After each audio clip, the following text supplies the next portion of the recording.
कच्चे आमों को अम्बी और टिकोरा भी बोलते हैं। नन्ही अनीशा को कच्चे आम, कच्ची इमली आदि खट्टी चीजें खाने का शौक था। वह एक बार गर्मियों की छुट्टी मनाने अपने नाना नानी के यहाँ गई। वहाँ बड़ी सी कोठी थी और कागजी नींबू, आंवले के बहुत से पेड़ थे।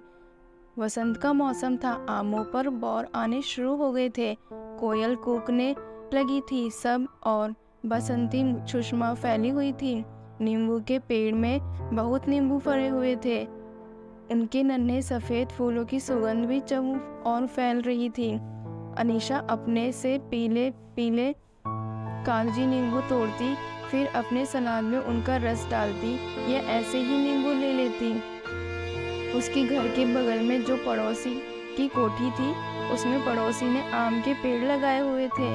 आम के पेड़ बाउंड्री लाइन से सटाकर लगाए गए थे, इसलिए पेड़ जब बड़े हुए उनकी डालियां दूसरी तरफ झुक गईं। डालियों पर छोटी छोटी अम्बियां लग गई थी।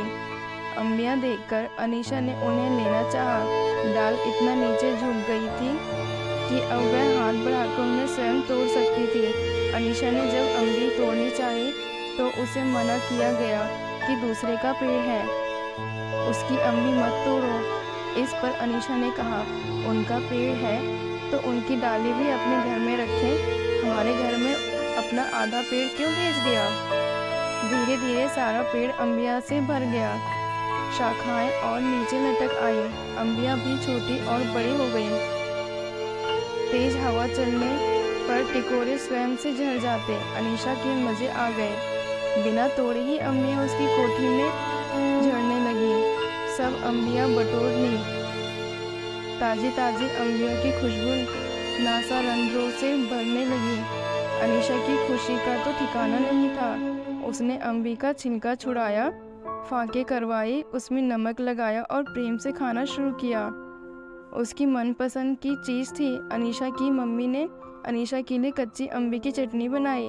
अम्बी का छिलका छुड़ाया और फिर फांके करके उन्हें मोटा मोटा पीसकर उसमें नमक व मीठा मिलाया। चटनी बहुत स्वादिष्ट बनी। अनीशा ने तो खाई ही, घर के बड़ों ने भी खाई और प्रशंसा की। अनीशा का अब रोज का कार्यक्रम हो गया। एक ताज़ी अम्बी लेती, उसकी छिलका छुड़ाकर पतली पतली फांके करवाती और फिर उसमें नमक लगवाकर लॉन से झूले पर बैठकर खाती। अनीशा को खट्टा पसंद था। कच्ची अम्बी का मौसम था, कौन मना करता। कच्ची अम्बी के छोटे छोटे टुकड़े कर उसमें नमक व हल्दी मिलाकर खाने की मेज पर सजा देते और यह ताज़ा ताज़ा सलाद, अचार सभी को पसंद आता। अनीशा की तो यह सबसे प्रिय पसंद की वस्तु।